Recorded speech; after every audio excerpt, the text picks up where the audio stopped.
Okay, America, let's put some cards on the table here for a moment and stop with playing Fantasyland, okay?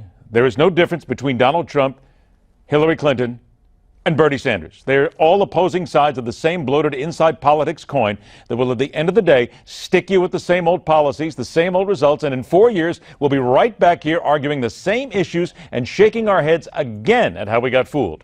Are we as American voters too dense to get it? Now, I may have gone just a bit off the script, but that is a fairly accurate way of describing the opinions of our next guest.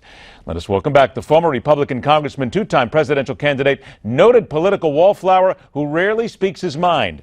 Let's remove the tongue from my cheek and get serious with Congressman Ron Paul. Pleasure to see you again, Congressman. And is it fair to say that I may have just gone a little bit on the hyperbole side of things here, but that's exactly how you feel? There's no difference between all these candidates.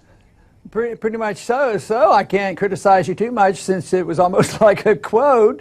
But, you know, it depends on how you say that and what you mean. But, yes, I think very often I can't see the difference between the various candidates because I can't see any of them wanting to shrink the size and scope of government. And, you know, that's generally my position. I think government's out of control and too big. So that's why I put them all in the same category.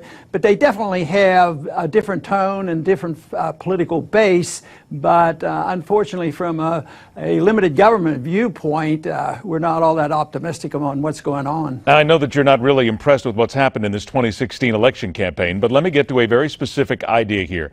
The Washington Post, the headline, "The Republican Party's implosion over Donald Trump's candidacy has arrived." Congressman, why are we so shocked? Have we not been heading for this implosion, this civil war, for a couple of decades now? Nobody should be surprised. Yes, especially there's a pretense that the Republican Party has always been for less government, but any conservative or libertarian that would look to the Republican Party for really dealing with that they would have to be disappointed because, you know, even with our very conservative presidents, Republican president, government always grew, the deficit always grew, and some of it is philosophic because, you know, the supply-siders, which is another variant of economic thinking, actually said, don't worry too much about the deficit. It's bad politics. The Democrats pass all these wonderful things, these handouts, but Republicans feel fiscally responsible and think we've got to balance the budget, so they raise taxes. Don't raise taxes. It'll take care of itself, and deficits aren't all that bad. There's some of us in the camp of limited government believes that debt is very, very bad, and that is what will eventually bring our economy down because we can't finance our debt. So let's ask you as a former Republican then, what's the answer? Do you back Donald Trump? Do you split this party even further? Do you start a reality show? Where do you go from here? Well, I don't think much about political parties. I use political parties, whether Libertarian or Republican, you know, as a vehicle to get ideas out. But I think that there's a prevailing attitude in society that controls both political parties. Take, for instance, the monetary issue. Both parties endorse, you know, the Federal Reserve System. Both parties endorse a foreign policy, you know, whether it's a Republican or Hillary. They're very much involved in getting engaged in the internal affairs of other nations.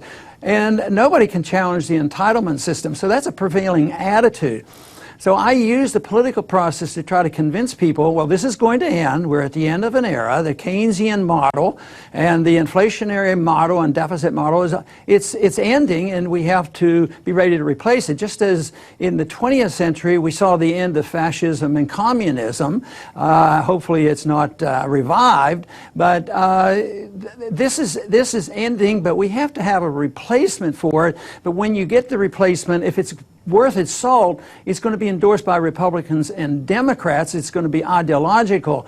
Even where there's some overlap today, say with some independents and Democrats voting for Trump, I don't think it's the philosophic unity that I'm looking for. I'm trying to challenge the economic system, the economic philosophy, the monetary policy. I've got only about 60 seconds left. Two quick things I have to get in then. So are you happy to see the GOP basically splitting as a necessary evil? I'm not necessarily happy, but it's pretty much irrelevant, and I think it's pretty necessary. You know, a little bit of this is good. It wakes people up, and even if it might be a political stunt to wake up people, I think it's a reality because there's a failure and nobody wants to admit it. They can't afford this anymore, so I think the recognition of a problem is coming about. I like that, so that's going to be a bit of chaos. What I'm concerned about is what will be the replacement. Hopefully it will endorse more liberty rather than more government, more spending, more debt, and all the things that I think are very detrimental to us. 15 seconds. Is, in your opinion, Donald Trump inevitable? Well, I don't think anything's inevitable. It sure looks like the cards are in place for him. But the Republican Party are desperate, is desperate, and they're going to change the rules. And I was certainly not any kind of a threat to Republicans compared to Trump politically, but philosophically I was. But they went out of their way to change the rules, and ironically, the rules they changed to punish me and the rules have come right me. back to bite them, as a matter of fact. Congressman Ron Paul, we're all out of time. Thanks so much for joining us. We'll do it again real soon. Stay with us. The Hard Line continues.